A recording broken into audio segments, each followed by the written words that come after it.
continues here on One News Now. I'm Charles Lejano. PDP-Laban Secretary General Matibag says Senator Manny Pacquiao's expulsion order against him and two other party officials is null and void for being procedurally and substantially infirm. In a statement, Matibag argued that the irregular expulsion against himself, PDP-Laban Vice Chairman Alfonso Cusi, and Membership Committee Chair Astravel Naik did not undergo due process. He pointed out that according to the party's constitution, members accused of violations should be given sufficient notice of the charges. But Matibag says Pacquiao failed to provide them with written communications on the matter. He also added that the concerned official's expression of support for a possible Duterte-Duterte tandem is not ground for automatic expulsion. Pacquiao also supposedly did not meet the threshold number of signatories to put the expulsion into effect. Matibag ended the statement by describing Pacquiao's interpretation of PDP-Laban's constitution as highly irregular and twisted. Senator Pimentel announced several measures that will be prioritized by both the Committee on Foreign Relations and Trade. During the latest kapihan sa Manila Bay, Pimentel also answered a few questions regarding the ongoing dispute among members of the PDP-Laban. To discuss this, we have Jen Calimon reporting to us live from Malabon. Good afternoon, Jen. Could you tell us what are some of these priority measures of the Senate Committees on Foreign Relations and Trade? Yes, Charles. Some of the priority measures of the Senate Committee on Foreign Relations are the Philippine Passport Act, which aims to strengthen the integrity of the Philippine passport, the Philippine Archipelagic Sea Lanes Act that aims to establish the Archipelagic Sea Lanes Act in our waters. We also have the suspension of relevant provisions of the Chiefs Agreement, which aims to waive the intellectual priority or property rights over vaccine production. And also the Regional Comprehensive Economic Partnership, which is a trade agreement between 10 ASEAN states and 5 partners, which are Australia, China, Japan, Korea, and New Zealand. Meanwhile, for the priority measure for trade, commerce, and entrepreneurship are the Retail Trade Liberalization Act, which lowers the required capita of retail trade for investors. We also have the Internet Transaction Act, which could protect consumers and merchants engaged in internet transactions. We also have the Drug Price Regulatory Board, which is an act establishing a board to regulate prices of drugs and medicines.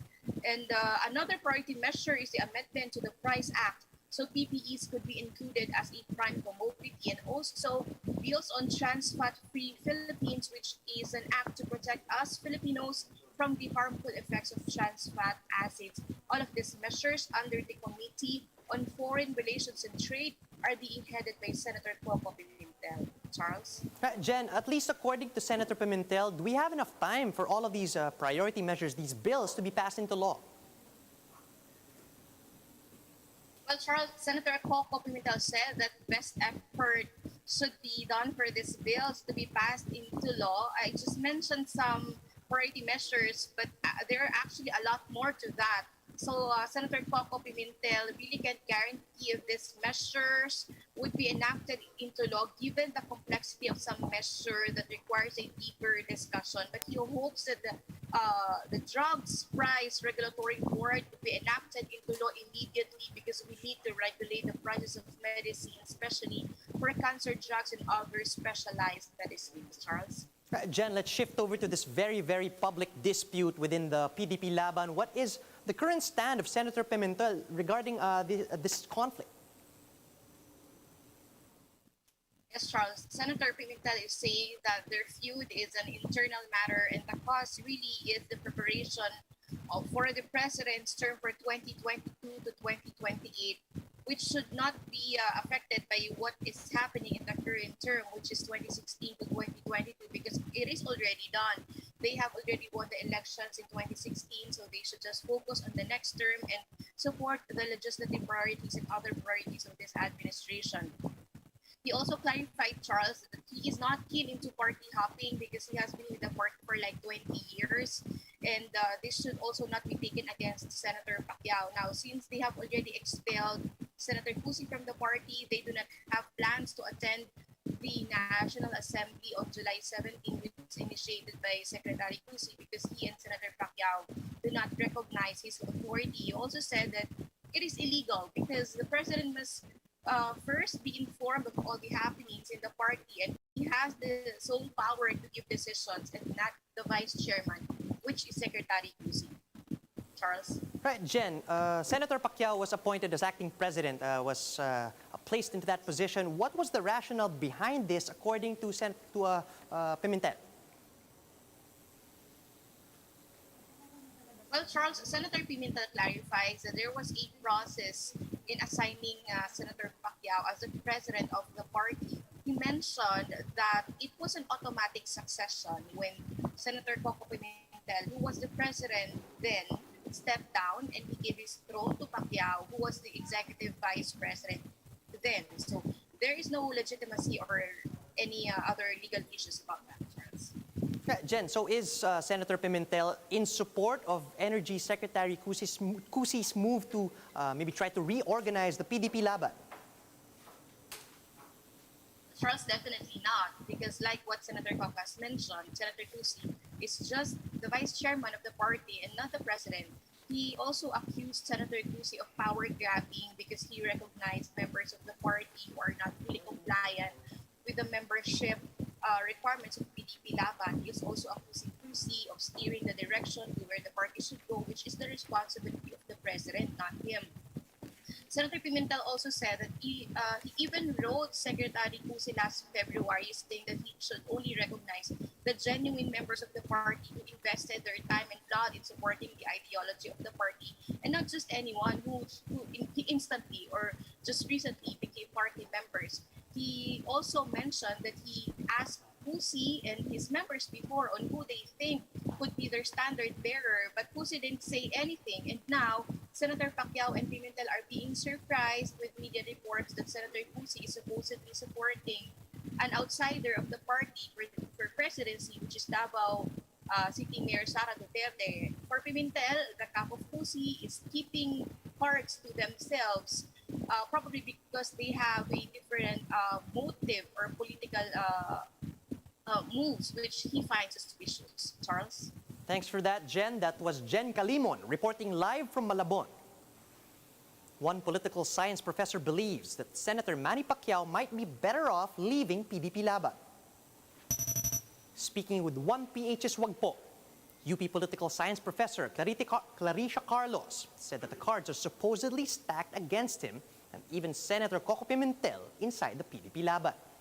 Carlos claimed that the political parties in the Philippines do not really have much difference in terms of ideology. That's why personalities can change their political color anytime. Siguro silang dalawa na lang ni Coco Pimentel ay magbitbit na sila at bitbit na nila yung kanilang sarili at tignan nila kung anong political party ang tatanggap sa kanila. But realistically speaking, the cards are really stacked against them.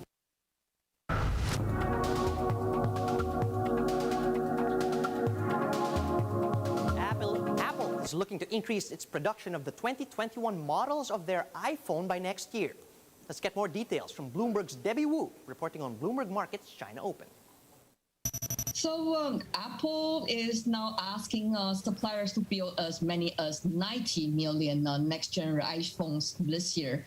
And that's a significant increase from its iPhone shipments for last year. And over the past few years, the Cupertino, California company has usually maintained a consistent level of roughly 75 million units of for the initial round of new iPhone launch through the end of the year. And the upgraded forecast for 2021 means that Apple is probably expecting that consumers will have a healthy demand for its flagship device in a post-COVID-19 world. Yeah, so they're expecting there might be some pent-up demand. What could be driving that, though? What are we expecting in terms of the design of these phones? What's going to be different? So actually, we will be seeing more incremental than last year's new iPhone designs, and then this year we will expect a updated processor, and then camera also display improvements.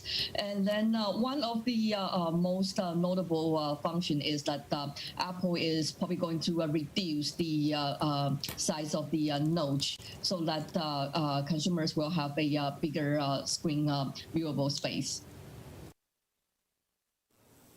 And those are the top stories at this hour.